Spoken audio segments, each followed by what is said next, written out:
Spring is almost here, and with it comes the chance to admire one of the most powerful and stunning muscle cars in history, the 1970 Chevy Chevelle SS. Restored and upgraded to perfection, this particular model is not just a car, it's a masterpiece of performance and style. Brought to life by Dutchboys Hotrods, a Michigan-based custom shop, this Chevelle boasts a jaw-dropping 718 horsepower, thanks to its Scott Shafiroff Racing LS7 V8 engine, a 427 Ci powerhouse. This Chevy is no stranger to high performance, as it channels as much power as a 2025 Ford F-150 Raptor R with its 5.2L supercharged V8. But what sets this Chevelle apart from the rest is its one-of-a-kind custom build.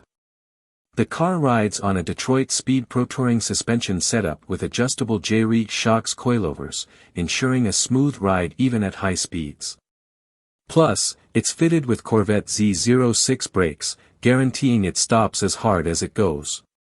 Whether you're racing on the open road or cruising around town, this Chevelle's got you covered. The exterior of this car is equally breathtaking.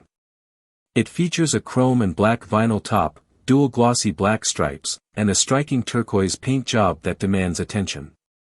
The Forgeline 3-piece FL500 wheels, finished in gloss black/HTM with brushed outers, complete the look, while the Michelin Pilot Sport 4 tires grip the road like a beast unleashed. The car's interior is just as serious, with an all-black leather package that adds a layer of sophistication to this muscle car's raw power. What's even more exciting is that this Chevelle will be featured on the cover of All Chevy Performance magazine, a true testament to its iconic status. This cover girl isn't just for show, with its powerful engine and killer looks, it can easily be the star of any car show or even your bedroom wall as a poster car. Will this 1970 Chevy Chevelle SS become the next legendary poster car? Let us know what you think about this incredible ride in the comments below.